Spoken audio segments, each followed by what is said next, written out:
96. Oh my gosh. What? Hey, let's give it up right here. This is my guy. Yes. I'm so happy to see you. Hey, gratitude is a skill, guys. But if you practice, it will give you a joyful life regardless of your circumstances. We're still in camp mode. You know, their focus needs to be on the mistakes that they made this morning. How do they get them corrected? How do we have a better practice tomorrow? And take care of themselves. You know, I'm quite confident when that time comes, you know, that we'll be excited, that's for sure. I just want to make sure they're prepared. To have him along with us, and Bryce Teodosi. No. Saving a beauty. No, not again! This guy, Brian Hayes, is killing us! Come on! No Filter Radio with Alan Cutler, brought to you by Quantrell Auto Group. QuantrellForLife.com. Good afternoon. Honored and pleased to be with you. Honored and pleased that you're spending part of your day now, or maybe tonight or tomorrow morning, listening to the show. Got a lot going on. One, that was the Angels' call of Brian Hayes. He made not one, not two, but three big-time plays last night. And it's interesting, if you recall, and the odds are probably not. I can't remember what I told my wife yesterday. Not that she remembers what I told her yesterday, but when they got Singer for India, I said, I really like the trade. If he's your number one, number two, or number three guy, it sucks. But if he's a 4 or 5 guy, I really like it because he eats up innings. He's really pitching well. And he was terrific last night. And it's interesting that 2 guys from Kansas City, from their pitching staff, in different forms. Barlow was pretty good for Kansas City for a long time, and their bullpen was just dying, so they put Barlow in a situation to save, and he did. 4 strikeouts to end the game, and Singer was really good, and Lux with a home run. So guess what? Reds win. Reds win. Season's not over. You can do well on the West Coast, which is always a problem for the Reds. I remember so many times listening to Marty on the radio, here we go on the West Coast again. We don't play well, that kind of stuff. I always wonder if it was kind of a Hollywood kind of thing when they got out there. Marty kind of alluded to that without kind of saying it, but West Coast, different time zone, all kinds of stuff. So that's a big win last night. I know the Angels aren't very good, but it's a big win, and they're doing okay. They are still in the hunt. The Stoops soundbite came from the Louisville annual luncheon, and he's saying kind of the same things. It was interesting that one of the things he said at the end of his little talk with Tom Leach doing the soft interview, which is Tom's job. I mean, for being soft, Tom does a good job. He's got to be soft. It's Tom's style. It works out pretty well. It's very non-evasive. But he said, I only got one more of these. Man, he must hate talking to the media. And then he's got all these media, obligations to the year and stuff like that. But the way he said it, I only got one more of these on Wednesday. It was kind of like, wow, okay. I appreciate you saying that, Stoops, because that's what I've always felt. And here's what I don't get. And I can't remember the number, but it's ridiculous. I'm listening to Bill Belichick's book, and the number of times he had to face the media, it's even worse than I thought. Seriously. I mean, I don't think a head coach in the NFL should have to talk to the media every single day. I just don't. I think it is too much. I think you should rotate a little bit with the coordinators and stuff like that. But this is an NFL obligation. Obligation. Really, and I get if there's an injury, the coordinators can say you got to talk to the head coach, and the head coach is not going to say anything anyway. But that's neither here nor there. Sometimes they do, but most of the time they don't. But that thing with Stoops was, it was big. I'm going to get into the quarterback thing in a second that we talked about yesterday. But it's breaking news. John Wall retired. And I think this is sad. I really do. And I've talked about this a number of times. The NBA just ticks me off. Do me a favor, Jimmy. I should have looked it up. How much money did John Wall make? It's like a gazillion dollars. This has nothing to do, my comment about money. He made, I was actually, as soon as you started talking about him, I looked it up because I was curious how much he made. $276.5 million in 11 seasons. You know, that 0.5 is important. Actually, that 0.5 would change my life and your life, wouldn't it? We could split it, and it would change our lives. You said $276 million? Yes. Okay. I'm rounding off the half. Are you okay with that? Yeah, I'll allow it. Oh, thank you very much. So I've been around here since the early 80s. Plus, I got to know the guys very fortunate from the 1948 team while they were still alive in different degrees. Like Groza, I interviewed one time. Beard, I got to know really well. You know, Wawa Jones, I wouldn't say I got to know him super well, but I talked to Wawa a number of times. And you look at the five guys, I had some sort of at least meeting relationship with them. And with Beard, it was totally different. So I kind of go back a long way. And I can only think of two players, only two, in my history of knowing Kentucky basketball, only two that are on this level. Jamal Mashburn and John Wall. And Mash, I love you, dude. You know that. Love to get him on the show. Didn't respond when I did. I probably should do it again.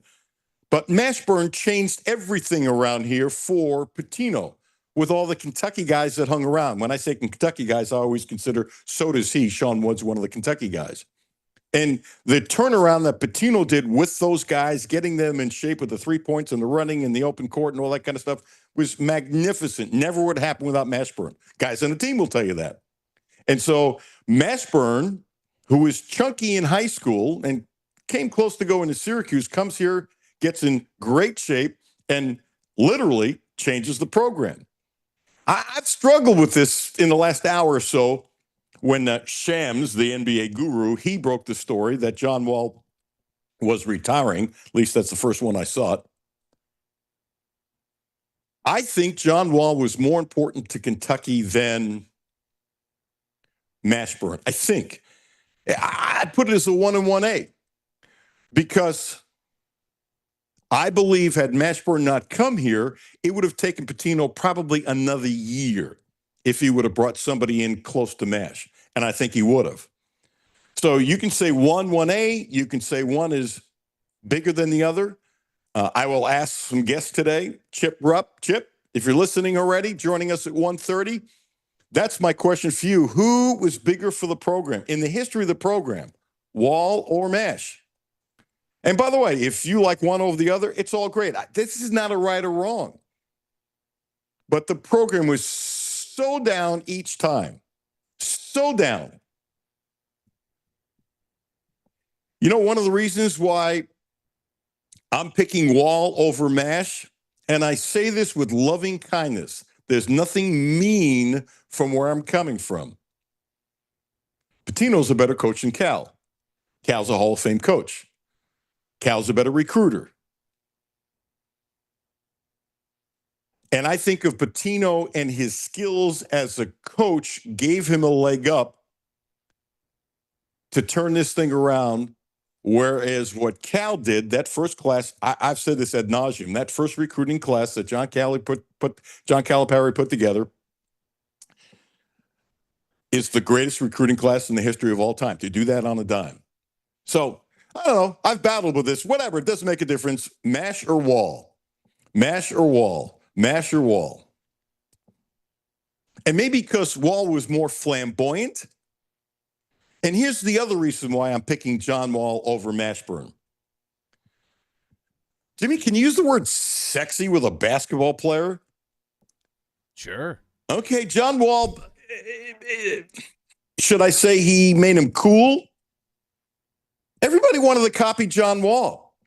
Mashburn, it wasn't like that. And by the way, did people like Mash? Absolutely. Across the country like they did John Wall? No. Mashburn didn't do a dance. There was something about John Wall that was different. It was just different. And I don't remember 10 years after Mashburn, kids saying, you know, I want to come to Kentucky because of Jamal Mashburn. I don't remember that. You have kids today who were young when John Wall was doing his thing. You know, it's a long time ago. It really is. And they say, hey, John Wall, you know what? Oh, man, I looked up to him. I looked up to the Cousins. I want to come to Kentucky because of it. Nobody said that with Mashburn. Or if they did, it was a smidgen in comparison to John Wall. So actually, what I'm doing, Jimmy, I'm convincing myself right now doing the monologue, it's John Wall. I think John Wall is the most influential basketball player of my time here. Now, a lot of people listening don't know who Groza was. Go look at the picture. Actually, Oscar put up a really nice picture the other day. He said it was the last picture of the original Fab Five being together. Looked like they were in a kitchen or something like that. I was very fortunate, not a cell phone back then, to be invited to a private party the first time all five of them had been together for decades.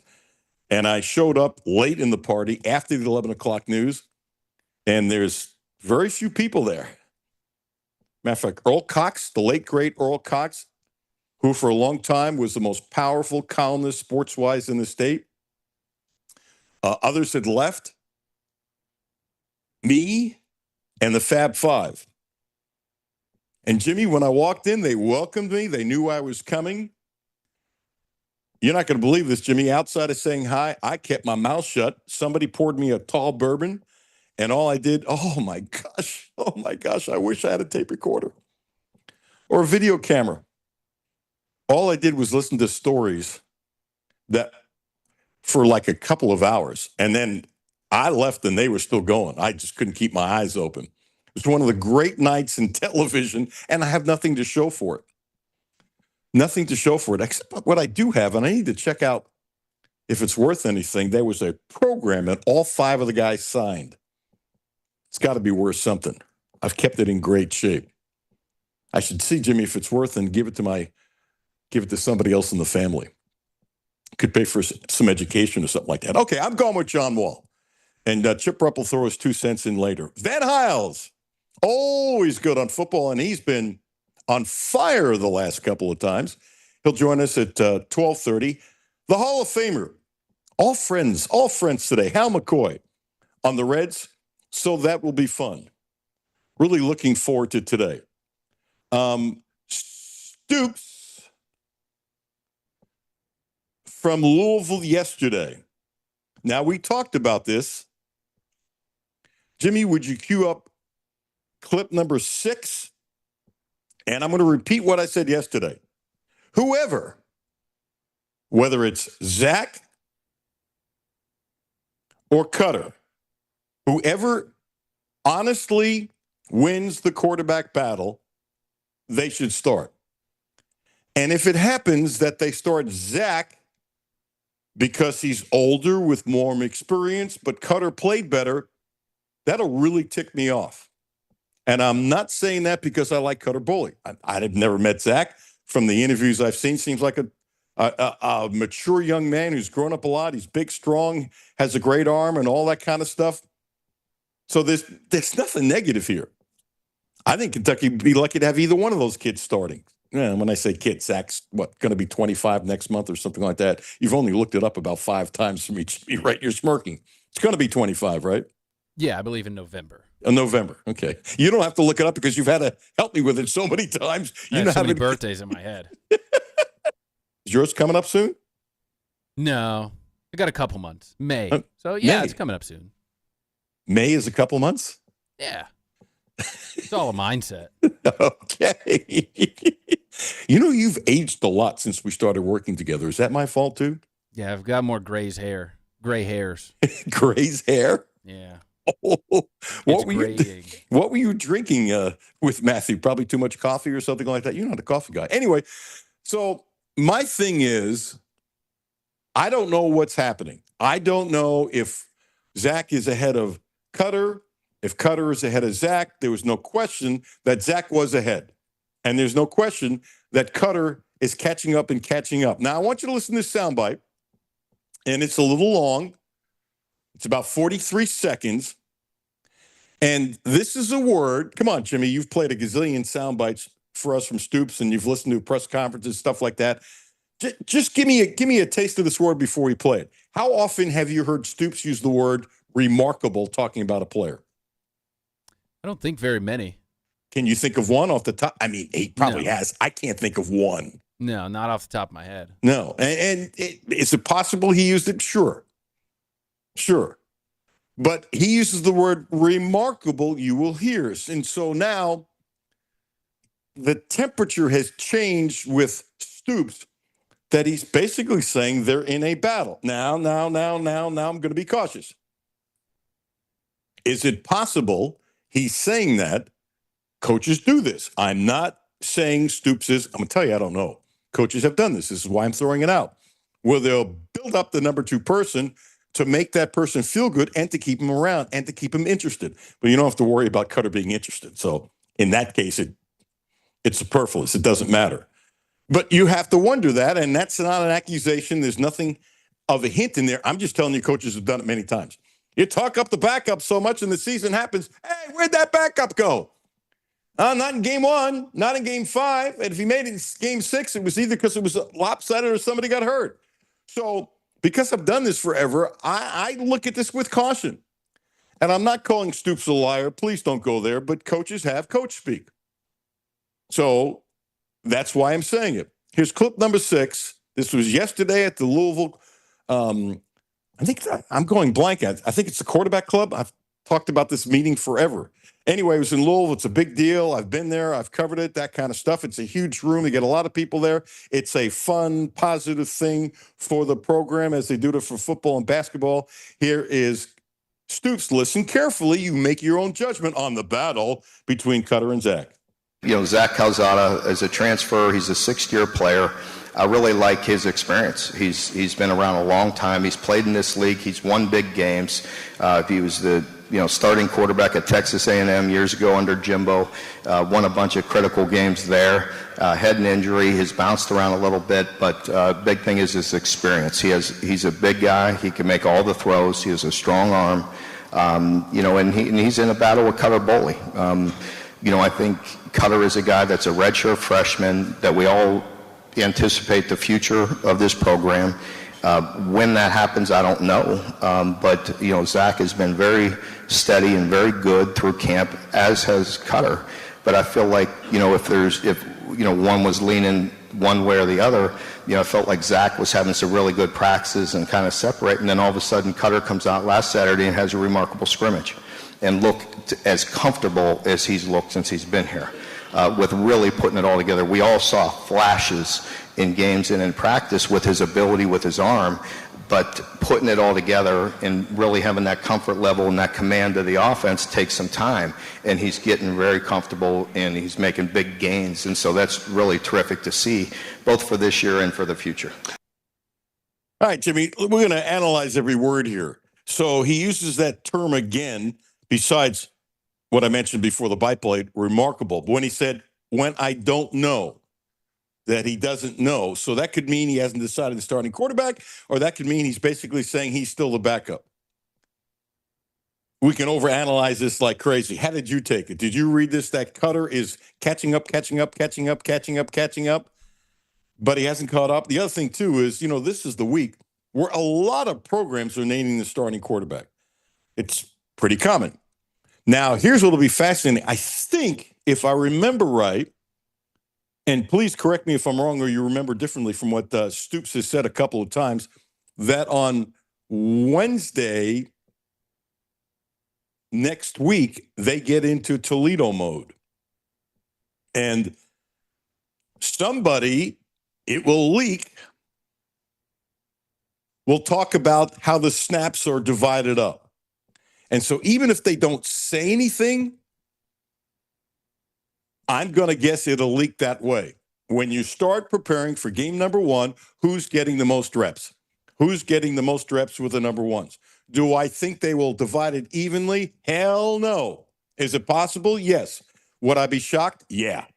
I'd be really shocked. So, Jimmy, you agree with that? Whenever they really start preparing, I thought he said it was next Wednesday, not tomorrow. I think that's when we'll know, and it'll leak out.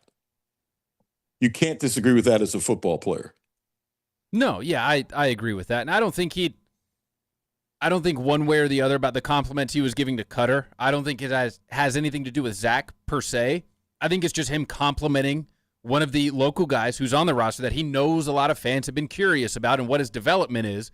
And even if he said Cutler had a remarkable scrimmage, that doesn't mean Zach Calzada wasn't also remarkable. He just didn't compliment him in that way at that time. So I don't think there's too much to look into it other than Cutler's looking better than he was. Especially in that scrimmage. Yeah. I was going to play some Josh Braun. We don't have time right now. I want to jump to clip number 5. And this to me, honestly, was probably more important than the quarterback thing, even though we played the quarterback thing first because everybody wants to know about the quarterbacks.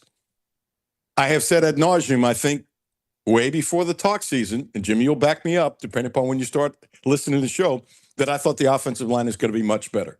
I'm a little concerned about the right tackle. I could be wrong. I'm just telling you stuff that I hear and talking to people and stuff like that. I do think it'll be much better. Here's the thing, and one of the things I've said is, you got how many guys that the NFL is looking at? I mean, come on. If you got a number of guys in the NFL that are looking at anybody on a particular team, that doesn't mean you're going to be a first rounder. That doesn't mean you're going to be drafted. It'll depend upon how you play in the year, but there's some serious looks. There are. And I think this soundbite speaks volumes. And by the way, I don't think we used this in one of the sounds, but one of the things that Stoops says is basically they had 5 offensive linemen last year. You know, it doesn't matter how many you have on your roster. How many do you have? You know, and most offensive line coaches like to have at least 8. And I know Stoops said something they're trying to develop a little bit more. And he said, we think we have 8, and that's fine. But he basically said they started with 5 last year, which stinks, by the way. No team should start with 5. 5 when I'm talking about you're counting on and you like and that kind of stuff, and you're not sticking in backups that you're stuck sticking in and they're not ready, they're not as good. That's just how it is. So he said he had 5 last year. He said, and then when guys got hurt, they were in trouble. So Stoops now says they have 8 and they're working on 9 or 10. I'm not going to count on the 9 or 10. If they really do have 8, that's huge. But listen to what he said about the NFL. This is really important. And another reason, because I don't think this is BS at all. Not at all. I think this is boom, dead on. And I think it should give you a little more comfort about the offensive line. Here's Stoops, clip number 5. We have 5 guys that are being looked at, you know, that are NFL-type talent, and we needed to get back to that. We had to have that physical presence again. I mentioned that earlier, but it's so true. You know, we have to be able to run the ball, you know, to have the balance that we need. We kind of got away from that or didn't meet our standard the past year, and, you know, we got to get back to that. And these guys are big. They're physical. I feel like we have talented backs as well, so we're making progress there. I believe that's a strong soundbite. I think that's stronger than the quarterback thing because I think he's saying more. I don't think he's making up anything at all. Not at all. 5 of the linemen are being looked at. Do I think 5 will be drafted? Well, I'm not going to play this year. Do I think 5 will be drafted? No. Will I be surprised if there aren't at least 2 drafted? I will, by the way. And the best times for Stoops as a head coach at the University of Kentucky happened when there was a cluster of offensive linemen over a number of years who got drafted. It's a pretty simple deal. With all the other variables, that's the one to look at. So to me, I think that's important. I think it's really important. Let's clip to number 2. A long soundbite, maybe the last one we'll play before the break, and Van Hiles. Clip number 2, a general thing, but for my take of it, that he's got some no names. And remember this, and I'm not predicting this, but I believe this. Look, when Josh Allen showed up, did you know Josh Allen was going to be Josh Allen? Of course you didn't. Did I know? Of course I didn't. Remember, I've told the story. He said on tape he wasn't even 190 pounds, and they stuck his fanny on the defensive line because they were desperate. Really, they were desperate. He shouldn't have been there. There's no way he should have been there. And so you can't predict that Josh Allen was going to be Josh Allen. It's the low recruit and the whole thing. And where were all his big-time offers? There was basically nothing. Okay, so it's possible. Look, Max Hairston 3 years ago. Did I know he'd be a first-round draft choice? Hell no. Did Stoops? No. But it is amazing how many DBs have come from this program, drafted low and still playing in the NFL. And there's more. It's really remarkable. This is kind of becoming like secondary U. Clip number 2. So when you think about this, what Stoops is saying, I'll give you the quick headline. He thinks they're going to be better in every area. Now, will it be good enough? That's what we're going to find. Clip number 2. How will this Kentucky team be different? I'm not sure in any area we'll be the same. And we need to be. We need to be better in so many different ways. I was not very pleased with how we played last year. I know many people in here, the great fans that we have, it wasn't up to your standard as well. And, we needed to get better. So I think each and every area of our team is going to be improvement. It starts up front. I said that 13 years ago in my first press conference, that this league, you have to be very strong on the line of scrimmage. We had to go out and improve in the offensive line. I definitely feel like we've done that. Everybody wants to know about quarterback, and we're going to be much improved. We have Zach Calzada, Cutler Bowley. Both of them are really playing exceptionally well. We have better skill around them. So I think there's just a big improvement in so many ways. Defensive line, same thing. There you go. Much, much, much better. By the way, my memory was correct, which is always a nice thing, especially at my age. It's a beautiful thing. Next Wednesday, they start prepping for Toledo. I wonder if Stoops will just come out with it. He might. Probably not. He might. Okay, let's go to clip number 7. We're going to play this clip, and then we'll come back to me, and we'll take a break with Van Hiles. This is powerful too. There's no doubt. I'm not ripping any kid, but the leadership last year sucked. It just did. Now, I'm not saying there weren't a lot of really good kids, and a lot of these really good kids are back, and a lot of these really good kids have stepped up. But from a leadership point of view, you do not have somebody not lifting weights when they're supposed to during the week and have the team take care of it, which I understand they did not. And Stoops mentioned this again. If there's a problem, and look, don't read into this, they got huge problems. Every team has little problems. If it's just little problems, it's just little problems. The last couple of years, they had much bigger problems. But what Stoops and every coach wants, they want the players to take care of it. They do. They do. That's why I've always said, by the way, it was in Belichick's book. Jimmy, you really liked Belichick's book. I'm about 3/4 through it. He's so honest. Mistakes, good things, bad things, how to run an organization. If I'm running a company, I'm telling you, if I'm running a company and you like football, I hand that book out. It is that good. And he said the same thing. If there's a problem, the player should take care of it. And if he has to discipline somebody, he wants to discipline the entire room. Because what happens is, same thing I've been saying, what happens is the other guys will take care of it probably better than I will. Can you imagine a veteran having to run? You're 28 years old. You've played like 6-7 years in the NFL. You're a quasi all-pro, and some knucklehead rookie makes you run. How bad will that be? Can you imagine, Jimmy? I bet it wouldn't happen a second time. Absolutely, which is why I kept on saying, was it Will Cox, the running back who wouldn't tie his shoes? Yeah. And apparently he's doing much better. Good for him. But the point is, how many times did I say last year I'd have every single running back run 6 o'clock in the morning? Every single one. And guess what? The running back room would take care of it. Van's in the waiting room. So, Van, listen to this, and we'll talk about it. No, it's 12:29. I tell you what, we're not going to play it now.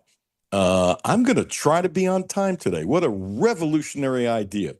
And I tell you what, this might be revolutionary for you if you want to make a change and improve. The Quantrell Auto Group, they have a great deal this month. The Outback is a special car. I think a lot of people who don't have an Outback know it. And if you're not sure, guess what? Test drive one. Check it out. But here's the deal.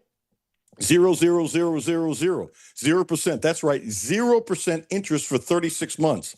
And if you want to spread it out over 72 months, 1.9% for 72 months. What a deal. 0% interest for 36 months. Don't forget, the Quantrell family of dealerships is the right place to get your next Subaru, and they promise to get you the best in sales, service, and no gimmicks. The Quantrell Auto Group. We have 2 cars from the Quantrell Auto Group. Check them out. I trust them. Recommend them highly. Van Hiles coming up next. Alan Cutler, 1300 AM, 92.5 FM. No Filter Radio with Alan Cutler, brought to you by Quantrell Auto Group. QuantrellForLife.com. Hi, this is Alan Cutler. Have a no filter comment? Hit the text line, 859-381-1313. 859-381-1313. Houchins Insurance Group is proud to partner with Auto Owners Insurance, a company that provides opportunity for independent agents to make insurance simple for their clients, offering risk management services that range from a renter's policy for your college student to home and auto coverage for your entire family. Houchins Insurance Group assures you that nobody works harder to keep you protected from life's uncertainties. Reach out to AJ Boss or Zach Bennett at 859-263-2771 to see if Auto Owners Insurance makes sense for you. Hi, this is Alan Cutler. The Quantrill Auto Group has a great deal for this month. Subaru. The Outback is special, so check this out. 0%. That's right, 0% interest for 36 months. And if you want to spread it out to 72 months, 1.9%. What a deal. 0% interest for 36 months. Don't forget, the Quattro family of dealerships is the right place to get your next Subaru, and they promise you the best in sales, service, and no gimmicks.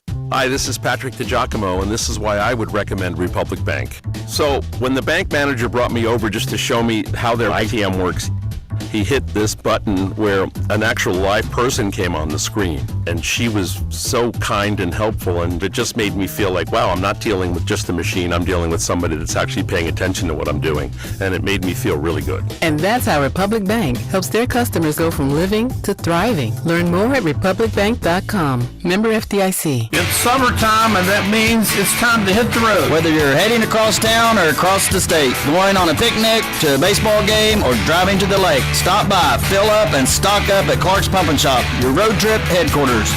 Clark's Pump and Shop has everything you need to get you to your summertime destination, including assorted Jolly Rancher or Twizzler peg bags, 2 for $5, and Jack Link's 2-ounce steak strip or extra large beef and cheese, 2 for $6. Clark's Pump and Shop, return, refresh, refuel. Back to No Filter Radio with Alan Cutler. Podcasts on Apple, Spotify, and Google, Monday through Friday. Welcome back. Alan Cutler, 1300 AM, 92.5 FM. And it seems like my friend, my first guest, is a little sensitive today. I mean, Studley, former DB for Kentucky, Van Hiles, who had a cup of coffee in the National Football League. It's interesting. The last couple times he's graced us with his presence, he's been on fire. It's not that he hasn't been good before, but he's been different. And then you put up a little thing I'm so insulted about. Twittered like, oh, you mean you're not on fire all the time? No, you haven't been. You've always been good, and you've always been very good, but you've been on fire. So I'm judging you. You don't like it? You can always hang up. My highlight is always on. It might be a simmer. It might not be full on forest fire, but man, he's on fire, man. I'm always lit up. By the way, Jimmy, I'm having trouble hearing Van. As long as you tell me it's like hollow, as long as you tell me it's okay, we'll just continue. It doesn't really sound hollow on this end. Is it okay? Yeah. It might be my ears. Okay, Van. So are you going to be really good today? You're going to really come out with a gusto? Yeah, I was born ready, so hey, that comes with the territory bringing me on. Man, sensitive. Okay. Knowing you've probably heard all the sound bites and stuff like that. All I know is ever since you've been gracing us with your presence, which I appreciate tremendously. I don't like to admit that to you, but I appreciate tremendously. You got a lot more white in your beard, so don't blame that on me. What do you make of the quarterback battle where Stoops, we played sound today and we played sound a few days ago, but he used the word remarkable when talking about Cutter Boley in reference to the second scrimmage. And it seems pretty obvious that Zach was considerably ahead and Cutter has gotten better. I have no idea where it stands. He says it's a battle.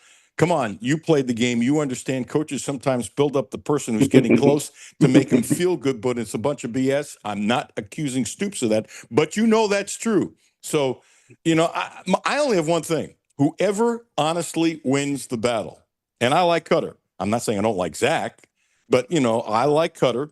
And if Zach is the better quarterback, he should play. But if Cutter honestly beats him out, he's got more potential because Zach is going to be 25. And this kid is just blossoming.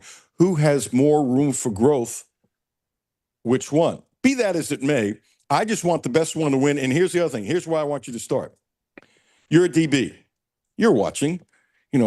Back 1,000 years ago, you also played quarterback. Guys on the team know who's the best player. They do. You can't fool guys. Don't give me this crap that they're 17, 18, 19 years old and they don't know. They do know. Okay? Let's say Cutter is the better quarterback. Again, I'm just throwing hypothetically. And they start Zach. How ticked off would the players on the team be? Very much so. It will be, I would say this, and this is a plug a little bit. On the locker, Wednesdays, 9 p.m. Eastern Standard Time. I can't remember the DB we had, which is just bad on my part because I'm getting old. And the talk was Jared Lorenzen and Dusty Bonner playing.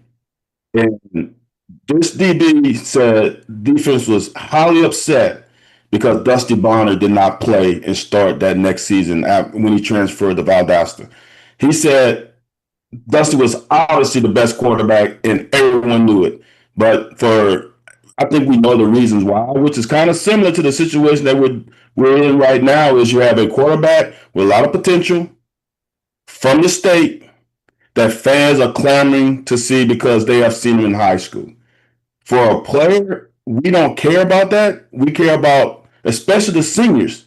And this is what I think players need to take a understanding of, and especially fans, is one day you are going to be a senior. One day it's going to be your last hurrah. You want to have the best players on the field, regardless of relationships. And for these seniors on this team, they want a better chance to win. And I'm not in Lexington, but I'm just going to tell you from the last game I saw, and from the history of Calzada is the better quarterback for the situation.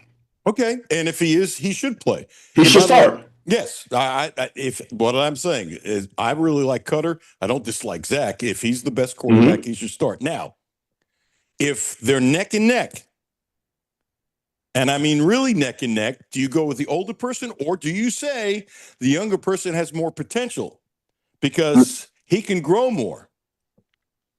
The 4-8 season, the younger player has to be clearly better. And here's the reason why: is the coaches would have seen Zach in real, true life game situations in big time games making plays. We have not seen Cutter have a chance to start in big time game and make big time plays. Did he start against Louisville? Yes. That wasn't a good calling card for him. As a guy hang on a second, I'm not defending him, but the offensive line sucked. Look, I'm going to tell you something. I don't like to say this, but my offensive line wasn't the greatest in high school. Shadur Sanders' line wasn't the greatest at Colorado. Cam Warren's line was horrible at Miami. The quarterback that's the reason why quarterbacks get all the attention and make all the money. You have to make everybody better. And I'm going to say this, BVG last year didn't make everybody better. Kentucky was horrendous, one of the worst in the country when it came to protecting the quarterbacks. They were also horrendous. Kentucky? Yeah, okay. So I'm going to give you this one. Here's something that few people really grasp. Not saying you, but few people. Okay. Sometimes there's so many layers to this, right? As a quarterback, sometimes you will call it the protection. As a quarterback, you see who the blitzers are. As a quarterback, are you going to hold the ball longer because you're trying to make a big play? There are so many layers to this. That was, as I watched passing plays over again, BBG had a lot more. His percentage of what went wrong was higher than what people think it was. Okay, and that's fair. Sometimes an older quarterback can save the you-know-what of the offensive line. I absolutely buy that. And by the way, I'm curious if we agree on this because I've talked to Mummy about this.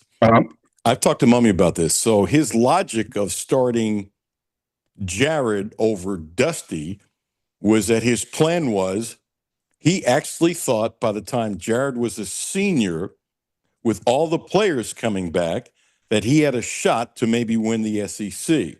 He believed that. I'm just telling you what he said. You can disagree. I mean, you make it. And because of that, he wanted to get the process for Jared going, and that Jared had more potential. And in the process, I thought Dusty got screwed. And I think everybody knows how much I love Jared. I would say this. See, I am on fire. That's why he's not coaching anymore. That's why he's at sitting there or wherever he's at. Not a dig, but those decisions, having Major as your defensive coordinator, making that decision, because this is what it is. A coach has to make tough decisions, and I totally get it. He thought that was the right way to go, right? I'm gonna tell you, as we just talked about earlier, you can lose a locker room doing that, though. You can considerably lose a locker room doing that. I wasn't there, so I don't know the intricacies of the locker room, but I would say he lost some of the players in that locker room by starting Jared. This really hurts. I'm in pain, even though it's being taped and it's the podcast later. Okay, I hate to agree with you, but some of the offensive linemen were really ticked off when Dusty didn't start. I'm seriously ticked off. And, I mean, there were guys that were blank.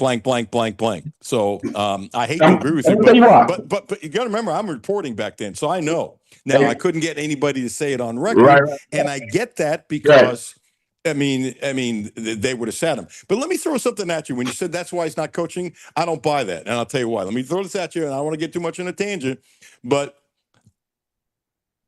because of the NCAA mess, his program, his responsibility, he didn't keep track of this stuff. Hang on, because the NCAA mess, that's why he left. Let me tell you one thing. And when he left, a whole lot of really good football players who weren't going to be first-round draft choice in the NFL, but they had a lot of good football players that got better and better and better and better. And to this day, he thinks he would have had a shot, especially with where the other teams are to win the SEC. So hang on a second.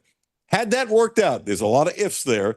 You know, he would have coached her a lot longer than I think you're giving credit for. So your logic earlier was wrong. That's not why he's not coaching here. He was coaching here because he allowed Claude Bassett to go crazy and not control him. When there was a point in time, there were two people that controlled Claude Bassett.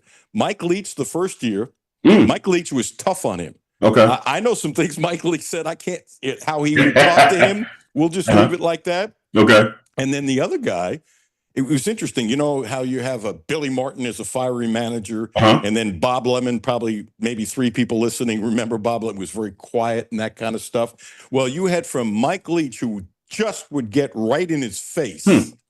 Okay. And then when Mike left to, go become a head coach and all that kind of good stuff, well, he went to Oklahoma and then head coach and everything he did. John Kropp was the guy that quietly took care of everything. And when John Kropp retired, nobody fit that bill, and then Claude Bassett went crazy. That's the history of it. I lived that. Makes sense. Okay, that makes sense. But I can tell you, I just want to correct you, and I don't correct you very often. Let's put it this way: I don't know if they would have won the SEC championship. I do believe they would have had a winning record. That might have been the first winning record in the SEC in forever. I'm not predicting they would have won the SEC championship. No. I wouldn't go there. There's no history behind it. But had he elevated the program to that point under Jared, I guess my thing is, if Dusty was the better quarterback, why not play Dusty and then let Jared start the following year? And Jared probably still would have been as good. And you might have had a better year because Dusty led the team to a bowl game that year. And then you screw him and you take him out. I thought that was a horrendous decision. And Mommy and I are still friends. But I just thought, I got to be no filter. I thought it was a horrible decision. Let me expound on what I said.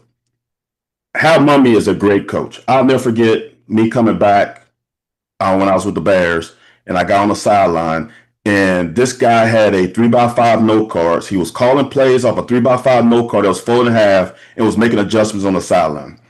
His ability to coach and install innovative offense is second to none. I would say he's maybe one of the better innovators in modern history offensively. What I'm saying is the head coaching responsibilities and decision-making is why he's no longer in coaching. Because what you said, I believe this too. He could have been second best team in the SEC East at that point. He would have kept Rick Smith as his defense coordinator. So those decisions he made as getting rid of certain players as his defensive coordinator shifted everybody down. He made safeties, linebackers, defensive linemen, and Mumme allowed him that autonomy in making those decisions without overseeing. Those are the things that I believe is why he's not coaching. Not because he's not a great coach, but those things, because I know a little bit more because he coached at Southeastern, and I know some people who were with him at Southeastern. There were some things that you just can't do as a coach, as a leader of a program, and expect to continue being a head coach. The guy can flat out coach offense. I would never deny that. But the ability to be a head coach and lead a group of young men and make the right decisions for the collective, I think is where he's not as great. Okay, and that's more than fair. And we've talked about this before. Had Rick Smith stayed on, Rick Smith probably would have taken care of Claude Bassett, by the way. That's true too. Rick Smith might have come across as calm and stuff like that, but he was one fiery dude. Anyway, I didn't mean to get on a tangent on that, but since I had the opportunity to correct you, I enjoyed it. I absolutely enjoyed it. So here's the thing. We played a soundbite. Van Hile's kind enough to join us for a couple more minutes, which I don't like to admit I appreciate tremendously. Did I say it quiet enough? See, these couple minutes, I'm sick of these couple minutes, man. All right, go ahead. Well, wait a second. You're going to talk. Put me under pressure. No, you're going to be on for a half hour. That's not a couple minutes. Okay. Guess what? We've flown by almost 20 minutes. That's what I'm saying. Okay, so look. Stoops said, and I have said, I really like the improvement, what I think we're going to see on the offensive line. Will it be good enough? We'll see. I'm not guessing. I'm just not guessing because I don't know what Tennessee has.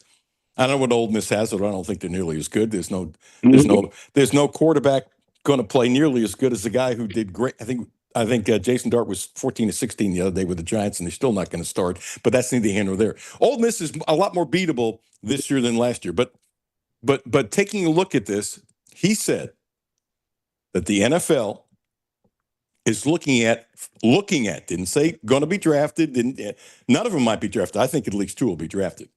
Okay, which I don't think you could say last year about the lie before the season started. He said the NFL is looking at, and I want to make sure everybody understands, looking at, because they look at lots of players who don't get drafted. You know that. So I don't want somebody to say Cutler's blowing this up to us. Not. No, they're looking at 5 of the offensive linemen. He said that.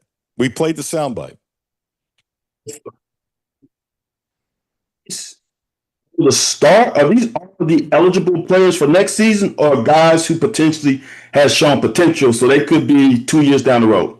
I don't think 2 years down the road. I don't know that. I can't answer that. Because that's a strong statement. Yes. Normally, unless it's some freshman who's a gazillion pounds and strong as an ox, I mean, they'll put it in the back of their head.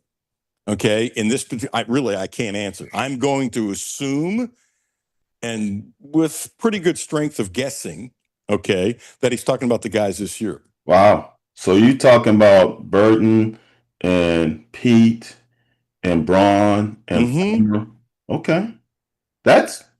Look, this is what I'm gonna say. And because this is I realize I have a soft spot for offensive linemen because I played the quarterback position. What I wanted you to say was teams looking at Zach Calzada as a potential prospect because he, as I said earlier, will make the offensive line better. But if the offensive line is showing that much potential, and if the running back room is as deep as I really truly think it is, which I also think is truly deep as well. Go ahead, sir. I'm antsy because defensively, we're going to be deep. Our defense is going to be as good as they've always been. And people are going to say all this stuff about defense. If you go look at the season last year, they played, if you go by the first half of every game, they played pretty darn good football defensively. Defense is going to be the defense. If the offense can if they can average 28.7 points a game, this is going to be an interesting year. Well, they averaged 14 last year. It was horrendous. Was it that many? What's the average in conference? I can't answer that off the top of my head without looking at the numbers. Because that 14 might be elevated for the non-conference schedule, putting up Southern Miss and all that. It might be a little elevated. It didn't seem like we scored too many points in conference offensively. Because I think defense, didn't we score a touchdown or 2 on defense? Let's put it this way: they score 14 points a game this year. There's no hope at all. So, no. and I don't see that happening. I could be wrong. And here's the other thing too: You know, and I've said this many, many, many times, that Bush Hampton couldn't call a game the way he wanted to call a game, and he was hamstruck.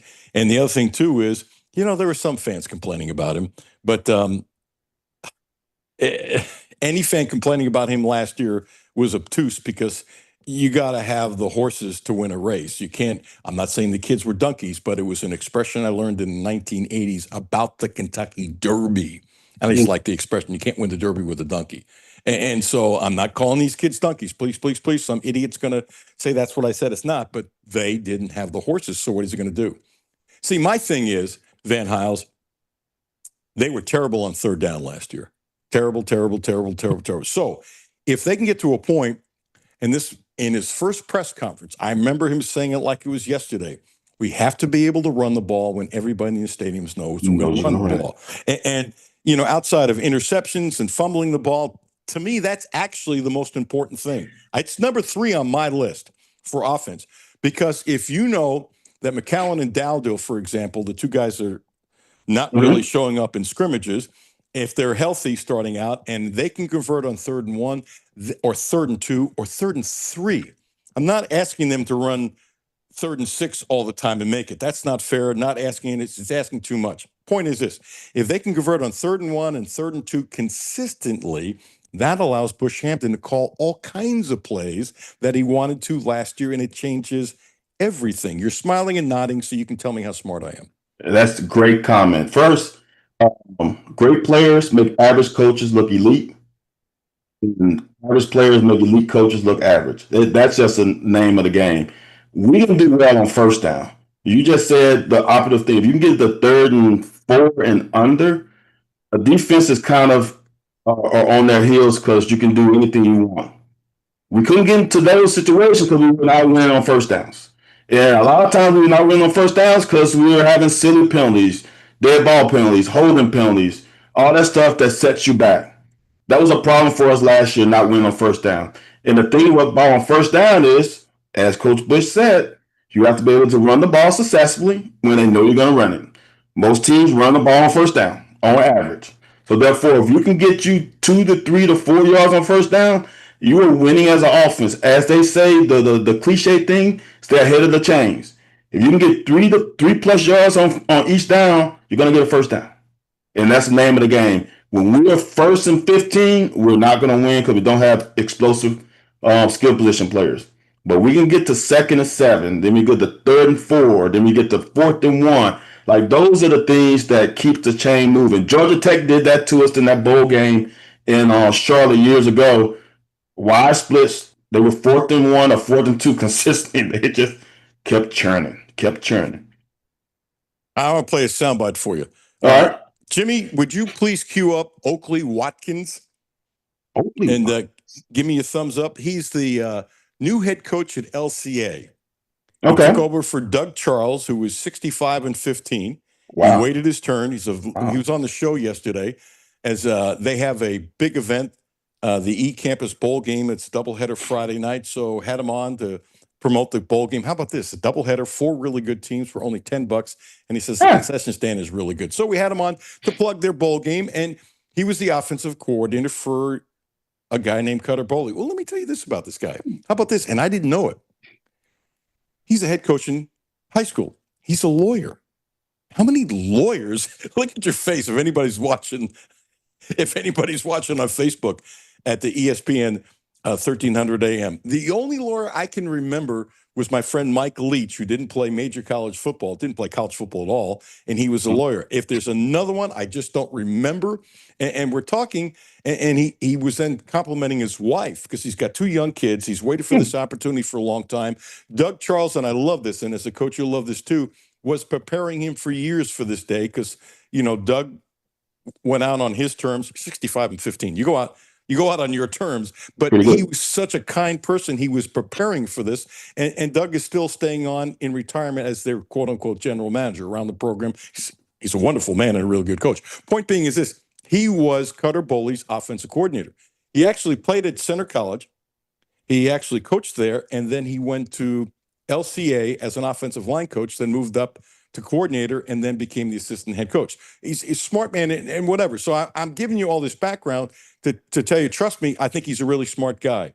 And he had Cutler, so I asked him to talk about Cutler bowling. He just texted me back, said he's seeing the field so much better right now, which it's as would be expected because he's such a smart and cerebral guy. But yeah, the first time I saw Cutler throw the football, I said to myself, because high school hashes are wider than college hashes, we threw a 12 to 10 yard comeback from the opposite hash, and the ball came out of his hands, and you heard it. And it was the first time as a high school coach, and really even a college coach, so I'd coached a little bit at center, that I had been able to hear that kind of velocity come out of the hand of a high school quarterback. So at that point, you knew it was pretty special. He was going to be pretty special, and his recruitment shortly after really took off. I mean, it was a who's who of guys coming into the school, and the way he handled himself was just, I mean, he's Cutler's first class. He's one of the most mature young people. What do you think of that comment? That's by Cutler's offensive coordinator, Coach Watkins at LCA. What do you think, Van Hiles? Yeah, I'm not shocked at all. We saw it last year, and in the 3 to 4 games, the 2 games prior to the Louisville game, the guy has the arm talent. The guy has, you know what? Oh, man, I'm a hot take guy sometimes. No, just say it. Come on, no, you're holding back. Don't hold back on me. No, that's what I'm saying. But I don't want to clip this since we're on YouTube. If your guy's not looking on YouTube, you have a problem. Go find Cutler on YouTube. So here's the deal. He reminds me a little bit of Arch. As I saw Arch play in high school. Wow. And not the ability. I'm not talking about because to play on this level, you got to have ability. What I'm talking about is the demeanor, the approach to the game, how all the other players gravitate to him. He's got a little swag to him, and he's able to relate to all players. People don't understand that when you go to college, the spectrum of types of players and backgrounds is as wide as you ever get. You will never get as wide as that. The economic background, cultural backgrounds is so wide. For a quarterback to ingratiate himself to have all those different type of players gravitate to him, it says a lot about him as a person. And it seems like the players gravitate to him. And that's huge for a locker room. So he has the ability. I want people to understand, he's still in his second year on campus. Quarterback is the toughest position. Cornerbacks is second. So you have to give the kid some time. He's shown the ability, but give him some time. He's on the right path. He's on the right trajectory. He's going to be a good player for us. Give a plug for your show. Hey, The Locker, myself and future Hall of Famer of Kentucky, running back Anthony White. We're on Wednesdays, 9 p.m. Eastern Standard Time. Thank you, sir. I would say you were on fire, but not as good as last time. You were really lukewarm. It was lukewarm. Yeah, it was lukewarm. It was simmering. It wasn't a boil. Dude, you're simmering before you get your coffee. Hey, seriously, always appreciate you. Really, really quick, tell everybody your Twitter handle. Twitter is at VStyle17. V as in Victor, Styles, and 17. The greatest number in football history. Bless you, man. Have a great week. Appreciate your time. Hope we can chat next week. Anytime. Thanks, man. Have a great day. Guys. All right, Jimmy. Man. He always says goodbye to you, Jimmy. He never says goodbye to me. I think he likes you better than he likes me. Maybe. No, it's probably not saying much to you, is it? He knows that I'm usually on his side. We do battle a little bit. This was relatively calm today. Last couple times, man, he was on fire. He was very good today. He's always very good. I tell you, he was always very good, too. Blue Lotus Health, 859-533-0914. Acupuncture.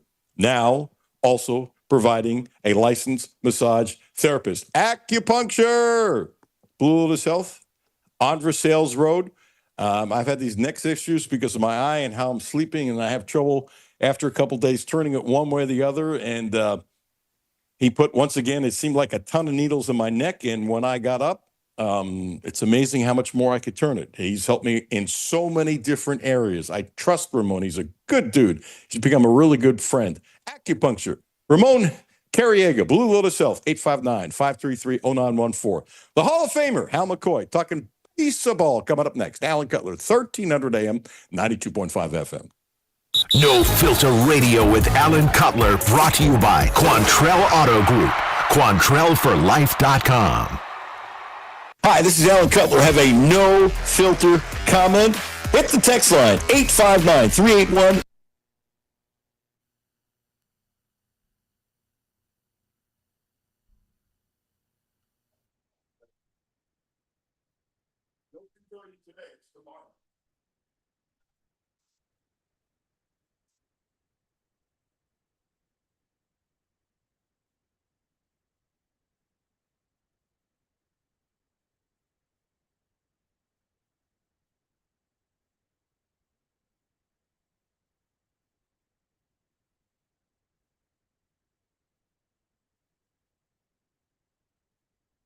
This month, Subaru. The Outback is special, so check this out. 0%. That's right, 0% interest for 36 months. And if you want to spread it out to 72 months, 1.9%. What a deal. 0% interest for 36 months. Don't forget, the Quattro family of dealerships is the right place to get your next Subaru, and they promise you the best in sales, service, and no gimmicks. Houchins Insurance Group is proud to partner with Auto Owners Insurance, a company that provides opportunity for independent agents to make insurance simple for their clients, offering risk management services that range from a renter's policy for your college student to home and auto coverage for your entire family. Houchins Insurance Group assures you that nobody works harder to keep you protected from life's uncertainties. Reach out to AJ Boss or Zach Bennett at 859-263-2771 to see if Auto Owners Insurance makes sense for you. Hi, this is Patrick DiGiacomo, and this is why I would recommend Republic Bank. So, when the bank manager brought me over just to show me how their ITM works, he hit this button where an actual live person came on the screen, and she was so kind and helpful, and it just made me feel like, wow, I'm not dealing with just a machine, I'm dealing with somebody that's actually paying attention to what I'm doing, and it made me feel really good. And that's how Republic Bank helps their customers go from living to thriving. Learn more at republicbank.com. Member FDIC. W223CV Lexington. ESPN Sports Radio 1392.5. WLXG Lexington, an LM Communications broadcasting station. The only no-filter sports show in Kentucky. It's the Alan Cutler Show with award-winning TV sportscaster Alan Cutler. That pitch is blasted. Deep right. Joe Adele going back, and that's going to go. Number 5 for Lux. Wow, you talk about showing up in the first inning. Hard to third. Hayes, hot potato. Fire second on the first. They turn 2. Double play. That's why you stay in front of the baseball, folks. That is textbook technique from Key Brian Hayes. First pitch, bouncer off the heel of Singer. There's Hayes on the bare hand. Got him! Yes! That's a 1-5-3. Another dynamite defensive gem. Now the man who's going to win the Gold Glove. Just when you think you've seen it all, he pulls that rabbit out of his hat. That is unbelievable. Is he human? How does he make this play? Good stuff from the Reds starting on the West Coast. They win 4-1 last night. And now, without further ado, the one, the only, Hal McCoy. How are you, Hall of Famer? I am great. How are you, sir? I'm good. So Good. thank you. My vision is the bubble in my eye is tiny now. So the vision has gotten tons better, and hopefully it's gone by next Tuesday. It's kind of like almost a deadline. It's got to be done, and it might be gone by the weekend. We'll see, but I'm thankful and grateful and all that good stuff. The Hall of Famer, thank you, sir, in the Hall of Fame in Cooperstown. So think of all your gazillion trips out west. And how many times did the Reds actually, and a lot, it happens to a lot of teams, but how many times did the Reds just stink it up when you go to the West Coast? Oh, I cannot count the ways. You know, I went 37 years and never missed a road trip with the Reds. And I always really enjoyed going out west because the venues were so great and the weather was always great. But then you go cover the games, and invariably they would lose. Just the West Coast was a horror show for them. So starting out with a win could be very advantageous, something that they need, and getting this stench out from the first two games against Milwaukee when they couldn't catch a ball, they couldn't do anything. I mean, it's like the first two games against Milwaukee, Hal McCoy. It's like the moment was too big for them. It's one thing if you lose a tough game, but they gave it away the first two games, and they were like a bad. I don't mean to say this, but I'm going. They were like a bad little league team, especially Friday night when you're up 8-1 and then they can't catch a ball. That's an insult to the Little League as bad as they played. I mean, it was just terrible. I don't want to say they choked, but it just looks like when they play Milwaukee, they just clutch up. They make mistakes they never make against any other team. They've made 11 errors against the Brewers this year. That's twice as many as they've made it against any other team. And I will say this about going to the West Coast. I think it's fortunate for them that they're not starting out in Los Angeles against the Dodgers, or in San Diego or San Francisco, where they have a whole lot of trouble. They're playing the Angels, and they've beaten them 9 straight. So what Milwaukee has over the Reds have over the Angels. And they desperately needed to start that way. Maybe if they can sweep, it'll carry over to something else. That's true. That's, momentum is always a great thing in baseball, and, it works both ways. You get momentum losing and you get momentum winning. So starting off the way they did, and everything went their way, and the plays that Brian Hayes made the first 3 innings, just unbelievable. I always thought Mike Schmidt was the best third baseman I ever saw. Then I thought it was Scott Rowland. Then I thought it was Nolan Arenado. But this kid, just in a couple of weeks he's played for the Reds, he's made more great plays at third base than I've ever seen. Just incredible. Whoa. You're saying that Ke'Bryan Hayes, is the best third baseman you've ever seen? Defensively, Mike Schmidt and Rowland and Arenado all were better offensively. But in this small sample size that I have seen, he's made 2 or 3 plays that I've never seen any third baseman make before. Wow. It's a good thing you've only been covering the Reds for over 50 years. You don't have any experience to make that comment. I've only seen about 300 third basemen. Yeah. Wow. If you could name half of them, that would be amazing. Okay, I'm stealing a line from your column. This is why I say if you like baseball and you like the Reds and you don't read Hal McCoy, I can't help you. This is 11 hours ago from Hal McCoy. He's talking about the 4-1 victory over the Angels Monday night in the Big A. And as he just said, 9 straight over the Angels. Here's the paragraph I really like. Hal, when I read this, I just started laughing. And after kicking around the ball against the Brewers like an English Premier Soccer League team, the Reds performed flawlessly in this one. Dude, that's wordsmith at its finest. Where the hell did you come up with English Premier Soccer League team?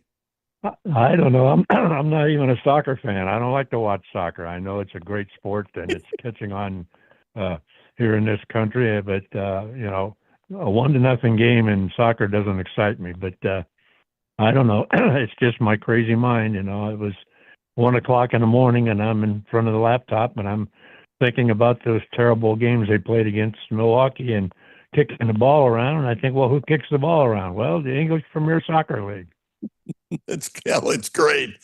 When the Reds got Brady Singer, I said I liked the trade because I didn't think there was a spot for India. I also think he's overrated. Nice player, but I think he's overrated.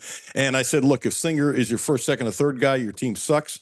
But if he's your 4th or 5th guy, he can eat up a lot of innings. And his last 2 starts, he's been really good. His ERA is about where I thought, a little over 4, but he was terrific last night and terrific on the road like a veteran.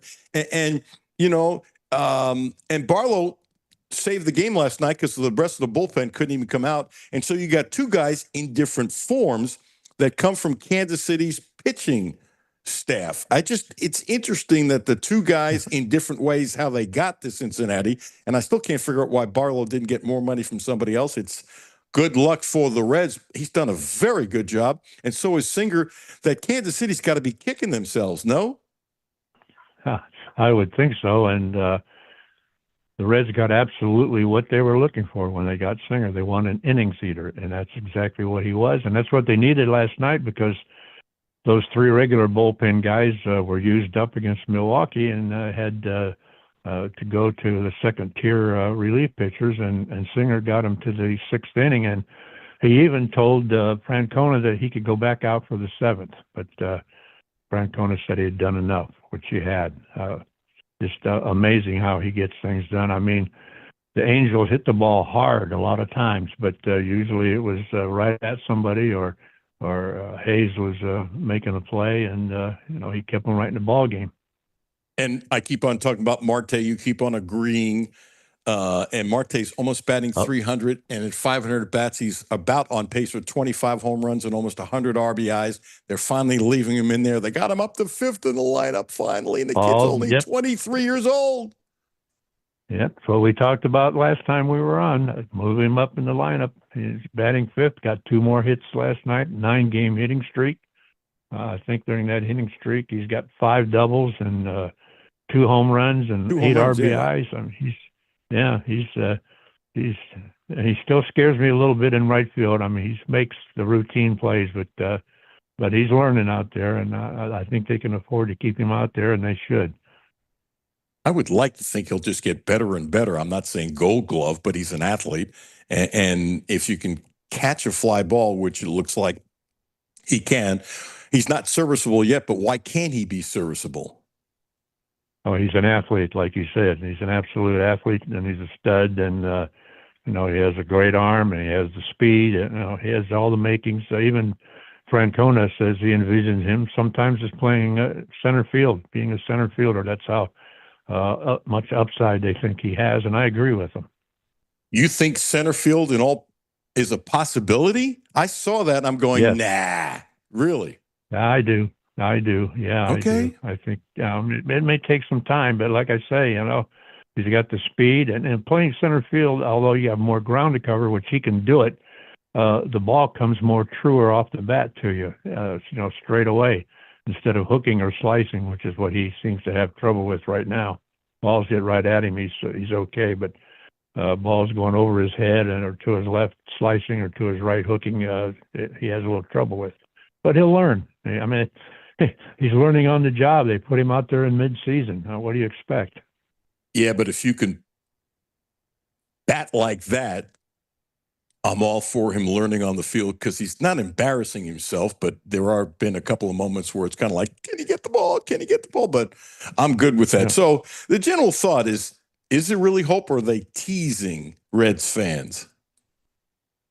That's the thing. That's always the thing. That's right now they've got this 9-game road trip on the West Coast, and they've got the majority of their games remaining on the road. It's going to be a tough haul. You never know. This team is Jekyll and Hyde. You never know which team is going to show up, and that's what scares me, that they can't be real consistent, put together a long winning streak. They haven't had a long winning streak all year. Almost every team in baseball has had good winning streaks. Even the Rockies and the White Sox have got longer winning streaks than the Reds have. So that's what they need to do, is put together a good winning streak to kind of cement things. I mean, the Mets are struggling, and they're just waiting for the Reds to pass them. I love Trevino. He threw a guy so I know you do. He threw a guy out at third base the other day in the 9th inning after knocking in the run to tie the game up and swinging easier, which some of the Reds need to learn how to do to knock it in. And he was asked after the game when he thought about throwing that ball to third base, and he said before the batter came up.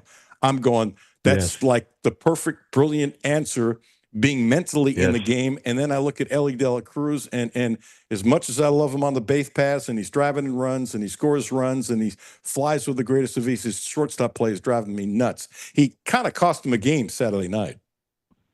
Yes, he did, not turning the double play. Yep, you're absolutely right. And but Trevino, I'd like to see Trevino be the everyday catcher. I think he's that good. And, yeah. And they love him in the clubhouse. He's a leader.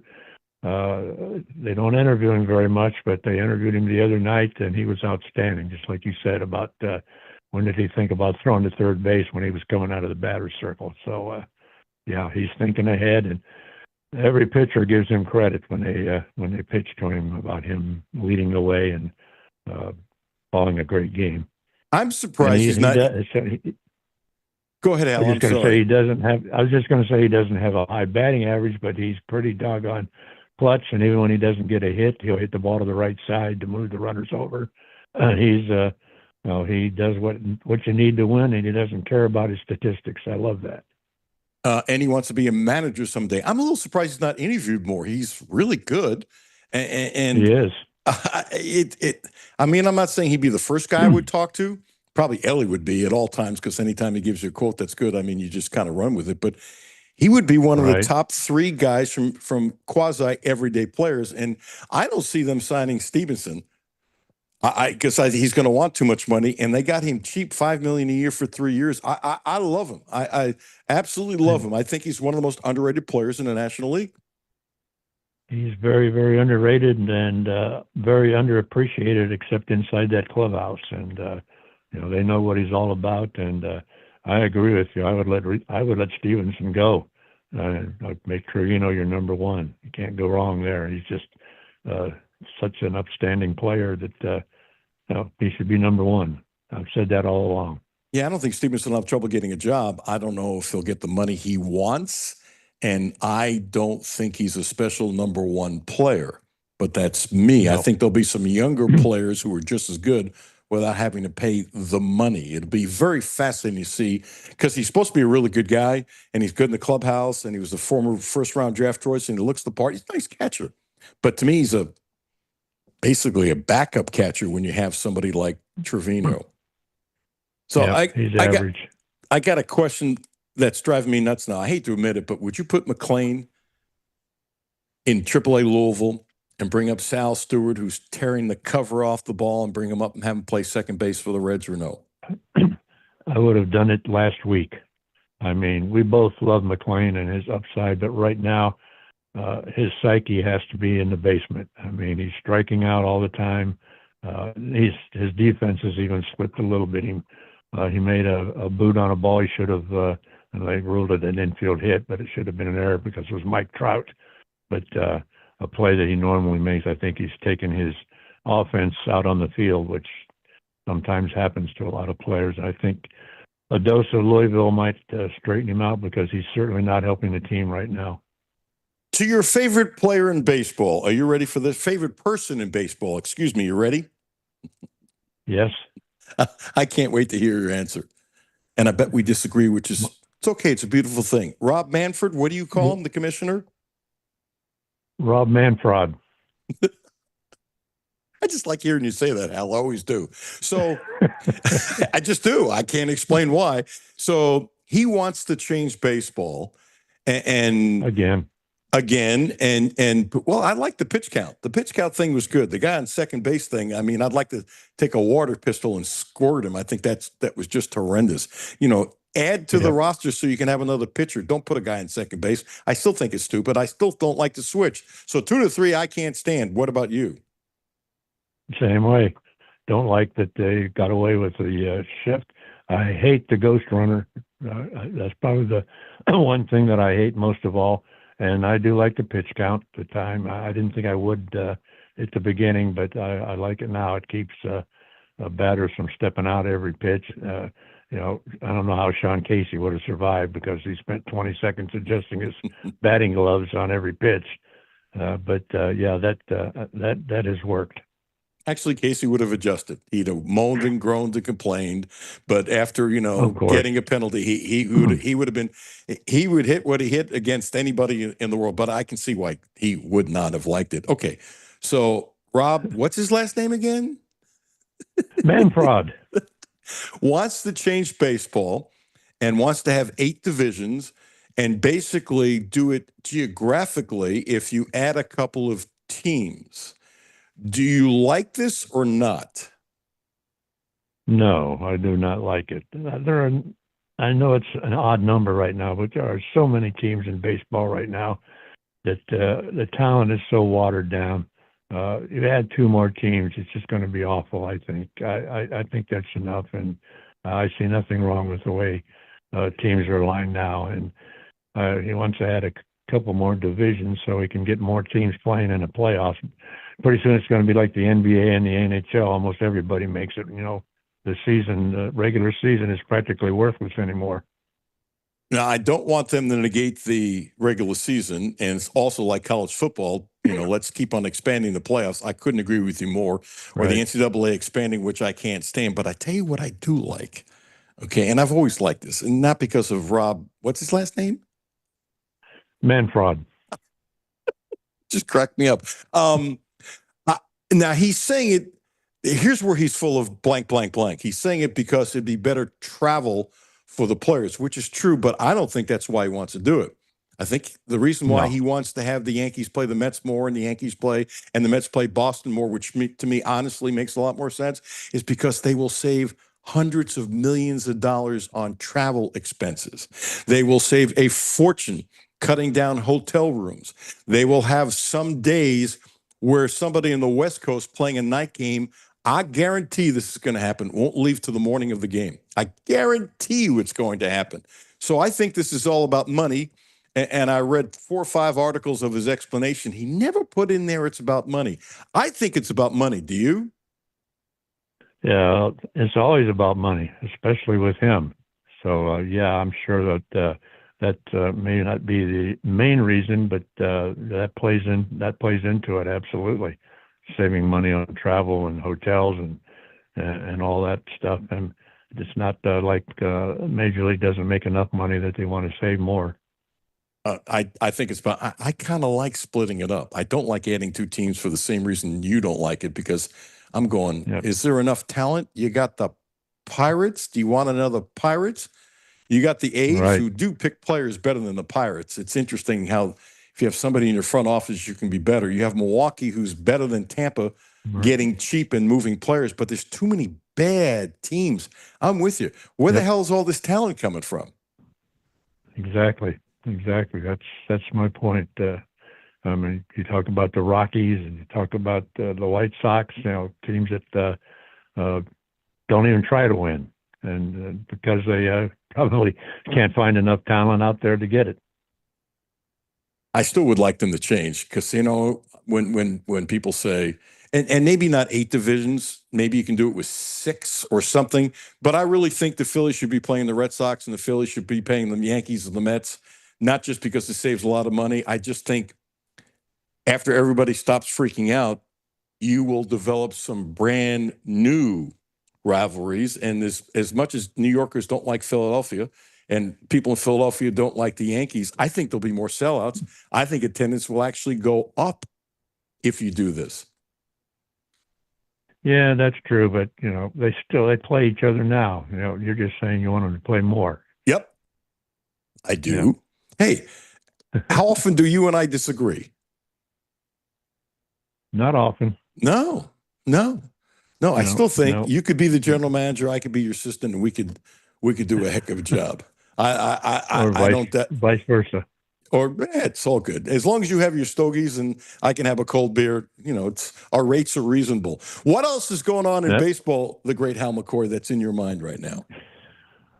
Oh, my mind is always cluttered with baseball stuff, and I'm always sitting down to do my blogs and hunting for stuff to try to entertain people.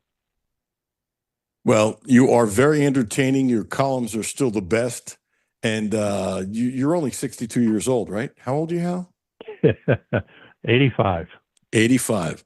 God bless you. 85. And I don't feel a day over 84. Well, it's a good thing it's not catching up to you. But I'm telling you, your columns are absolutely unbelievable. You're a joy to read.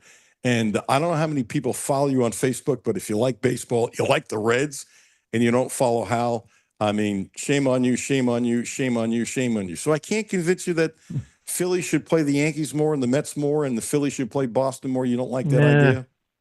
That'd be okay, but I'm not jumping up and down and saying it should happen. But if it does, I wouldn't disagree with it. But I think they play each other enough, and I like the fact that now it's a balanced schedule, and every team plays every other team about the same number of games. I like that. Okay. It's rare we disagree. Tell You got it, Nadine, buddy. tell Nadine thank you. I will do that. I told her the last time. She got a big laugh out of it. Okay. And I haven't cost you getting any more furniture this time, have I? No, not yet. Not yet. She's wanting a new chair for the sunroom, so maybe the next time we talk, I might be back in the furniture store. By the way, for those going, what are we talking about? About a month ago, something like that, you were literally agreed to do the show, and you're sitting in a furniture store while Nadine was buying stuff, right? That's exactly right. And it's been delivered in the bedroom and in the sunroom. But she's not content yet. She has to have another chair. So okay. Hey, let's put is Nadine we should happy? about the one I was. We should about the one I was sitting in. You mean you don't win those either? No, are you kidding me? No, I am winless. That's okay. That's okay. That's a secret key to a happy marriage, right? Got to keep the franchise happy. Absolutely. Hey, God bless you. Thank you for your time. I love talking to you. And just this is just for me. Who's the baseball commissioner? Okay. Rob what?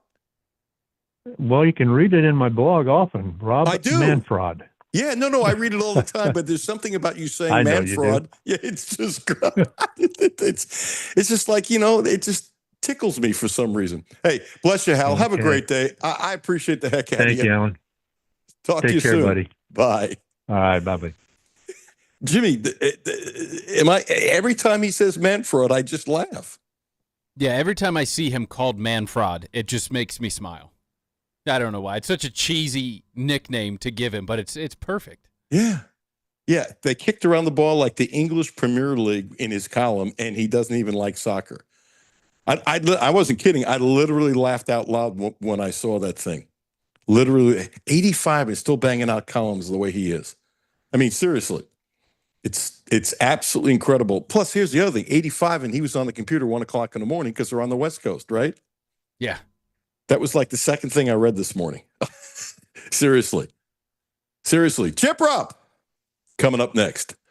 Oh boy. Do you agree with Hal real quick that you don't want to see them change to the Phillies plays the Mets and the Yankees more and Boston more? You don't like that either?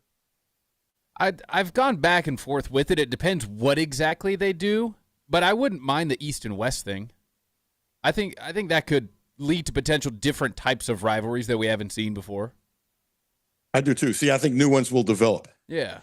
And everybody knows how much San Diego and the Dodgers hate themselves. They'll just get to play a little more time and more hit batters and stuff like that. And I mean, I think attendance will go up. I really do. Because, do I see Philly fans driving to New York? Yeah. Do I see New York fans driving to Philly? Yeah. I just think it'll be just better and better. Hey, write this down. Natural Healing and Pain Relief.com. That's Natural Healing and Pain Relief.com. Terry Page with her big, beautiful deal. Check her out. Get $5 off when you schedule your next appointment. And before you leave, get $10 off for your next 2 appointments in succession. This deal is good till August 29th. And Terry's been a great licensed massage therapist for me, and she is a healer.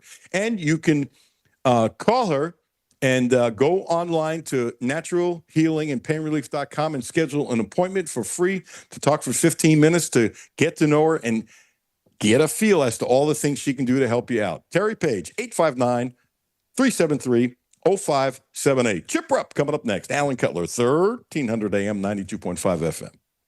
No Filter Radio with Alan Cutler, brought to you by Quantrell Auto Group. QuantrellForLife.com. Hi, this is Alan Cutler. Have a no-filter comment? Hit the text line, 859-381-1313. 859-381-1313.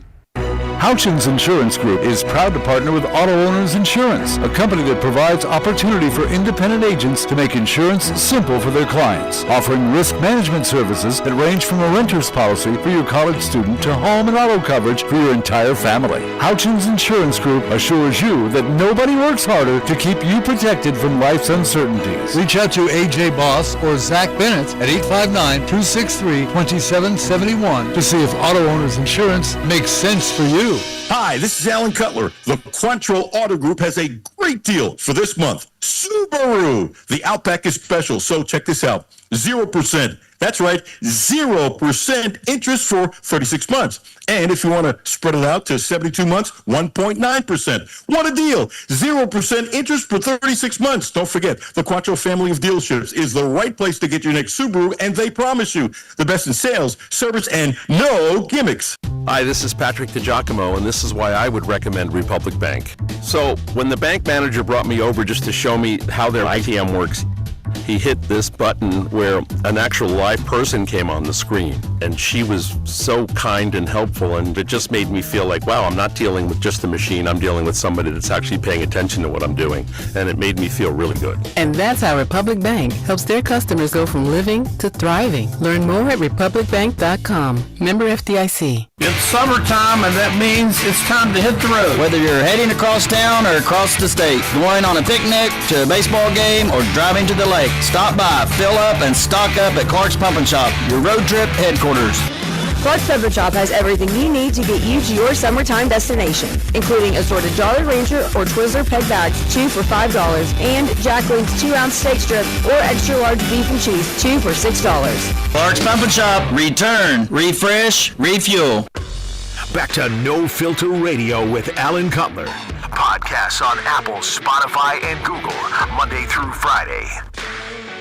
Welcome back. Huge thanks to Hal McCoy and Van Hiles. A day of wonderful guests and friends. Honored and pleased to have Adolph Rupp III join us. Chip, how are you? Hey, I'm doing great, Alan. How are you? Good, good. I like your backdrop. Very nice. I had to change it. You were giving me grief about my Yankees backdrop, so I had to switch things up a little bit. Well, now that they're winning a little bit more, I was good with it. But when they were losing, I'll tell you. Go ahead. The last few nights when they went on to rain delay with the Little League World Series, during that time period, they put on The Captain, the story of Derek Jeter, and watching back to that time period, it reinstills my excitement for the Yankees to return to greatness. How about the Red Scout, whose name escapes me, who was so adamant about the Reds drafting him, and when they didn't, he quit? That, to me, is one of the great stories of all time. They said he was going to be the next Barry Larkin. Barry was great, and I was a huge Jeter fan, and he, just phenomenal. What a great leader. Can I ask you, or is it too private, about the bowls in the background that look beautiful?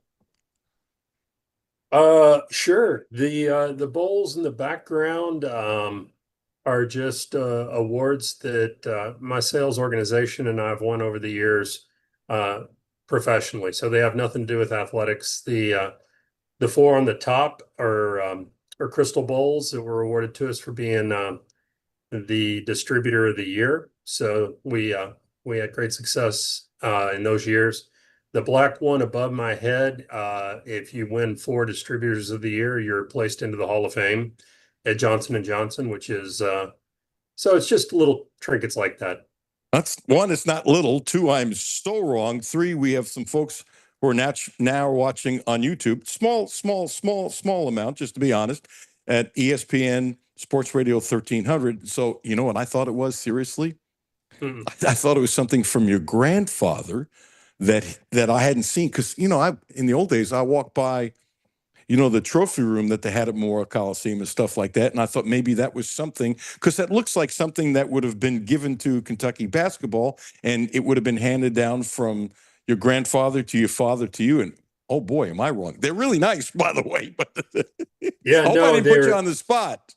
Not at all. I'm proud of those, and the people that work with me had to perform exceptionally well for us to win those.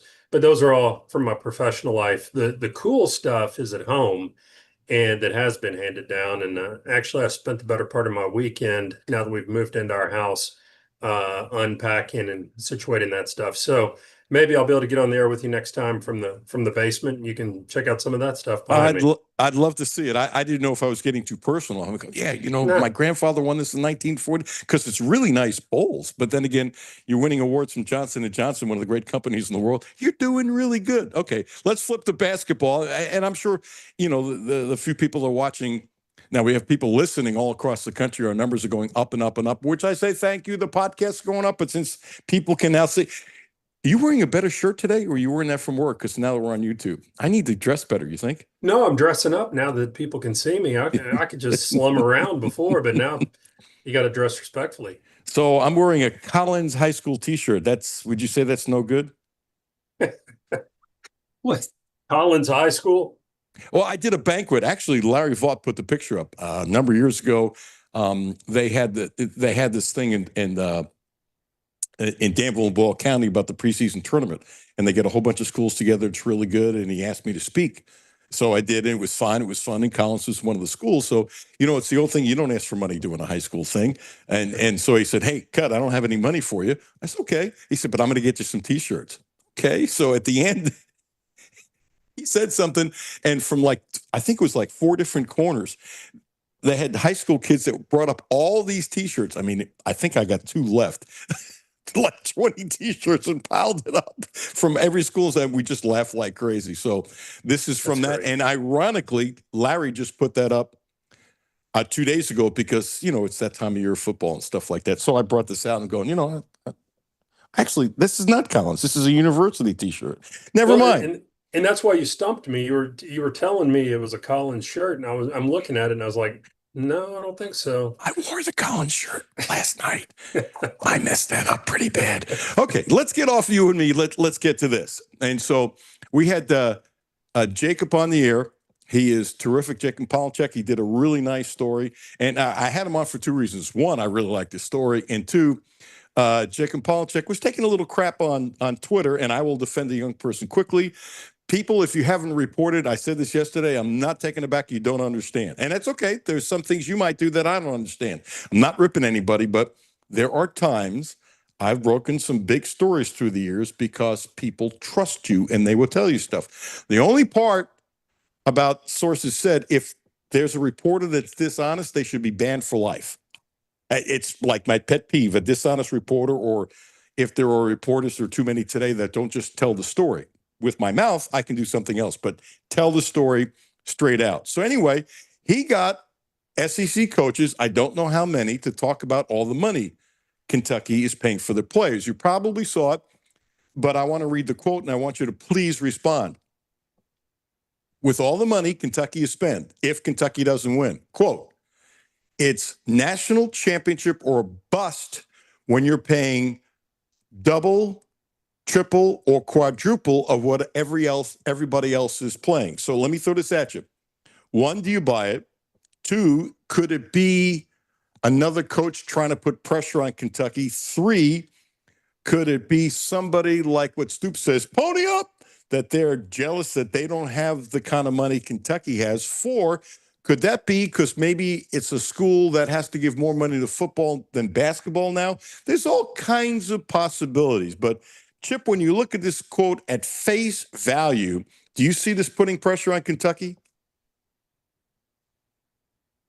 If they can ever confirm that Kentucky is truly paying that much more than comparable schools in the SEC, then it does increase the pressure on Mark Pope to perform immediately. But I don't have any way of knowing, but I don't think that's truly the case. I think it's more of your last bullet point. I think it's some schools like Texas A&M. As I indicated on a previous show with you, that was one of the reasons that Buzz Williams left. He was getting a fraction of the money to go towards his basketball team. It was all going towards football. He had a football heavy interest from his athletic director, and he felt like he'd accomplished all he could there. So he went for brighter horizons. So I would suspect that it's somebody that's probably not getting their fair share that's crying and trying to put more pressure on Mark in the program. Me too. Take a pot shot at the big dog. Yeah, I mean, not talking football. there's some money being spent, and Bruce Pearl has a lot of money coming into his program down at Auburn. Coming off of a national championship, Florida has deep coffers, and I'm sure that they're competitive with us. So I don't think that we're twice, three, four times as much as some of the other more relevant teams. I don't either, by the way. I mean, could there be a school in the Southeastern Conference? I don't know this, but I'd guess like Mississippi State, that Kentucky's spending tons more. Yeah. Do I think Kentucky's spending 2, 3, and 4 times more? Tennessee and Auburn and Alabama? I do not for a second. I do not for a second. And so much so, I'll amplify it. Bruce Pearl's done such a good job down there. I think he's created more money because everybody loves the winner, and he's done so well. So I think he's amplified it based upon what he's done. I think the same thing is true in Tennessee. Oh, I totally agree.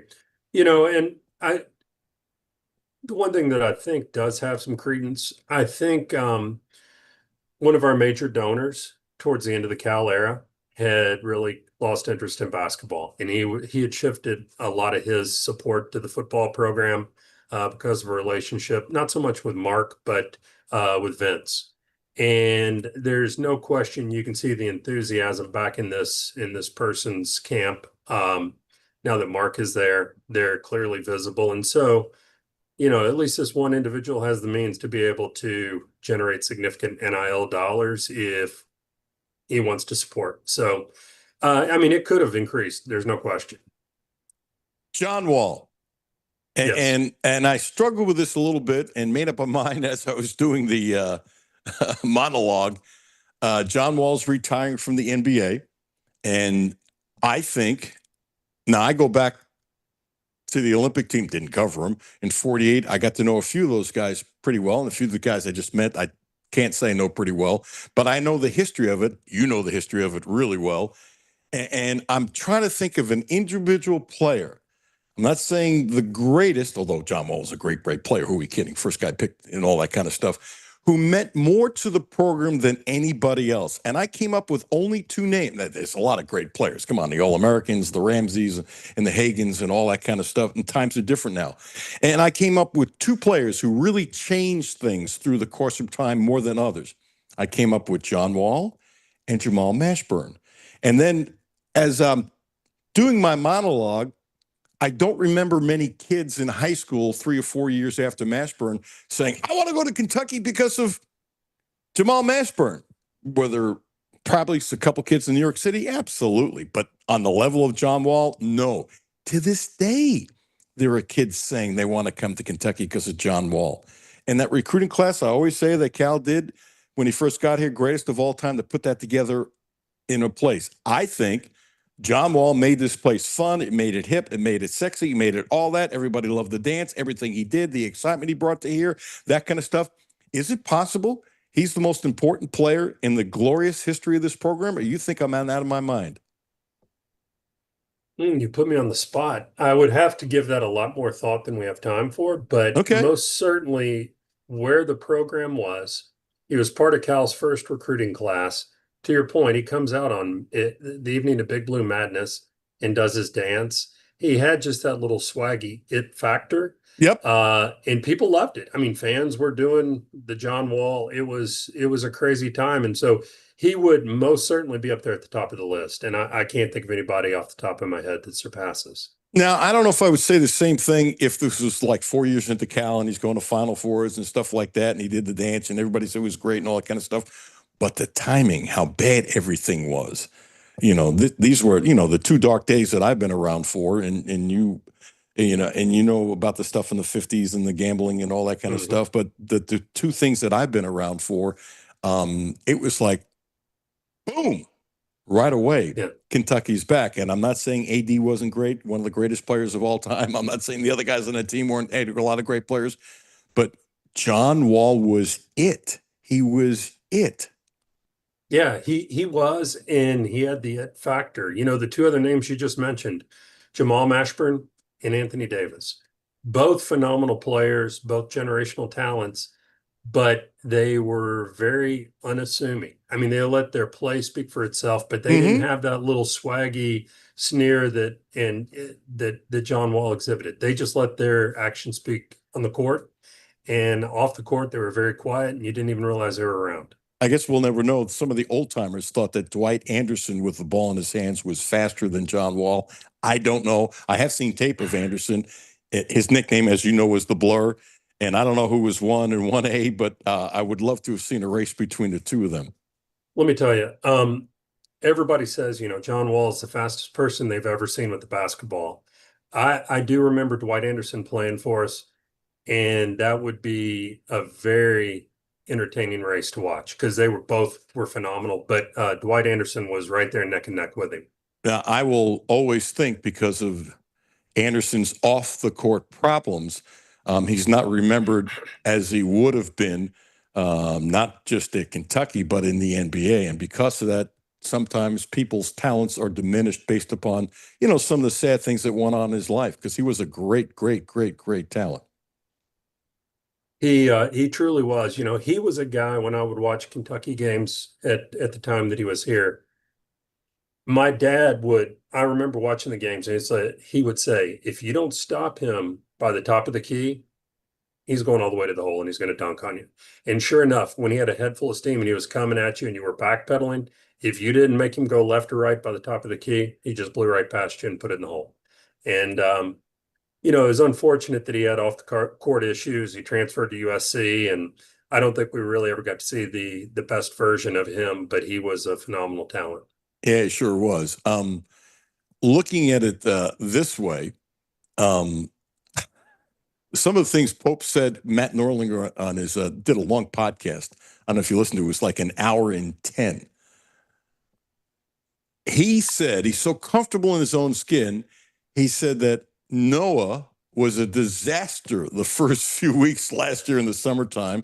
And now Noah, in one short year, is acting like the veteran, counseling and telling the new players what to do and how to act and stuff like that. And there's 2 points to that. One, the improvement is astronomical. 2, Pope is, and he and Noah are close. Pope is comfortable enough skin to basically say, yeah, and you can see it. I can see it. We all can see it. Here's a kid from Kentucky. Never thought he'd ever play at Kentucky. Walks on the practice court. He's like a kid in the candy store. What's going on here? I'm actually on the court. I'm actually on the court with Kentucky basketball players. My head is in the sky. All that kind of stuff. All normal and natural. And now he's matured so much that he's like showing other guys what to do. One, the fact that Pope would say that, how bad he was, with a smile. 2, he had the patience with him. And 3, how much this young man has improved. Holy mackerel.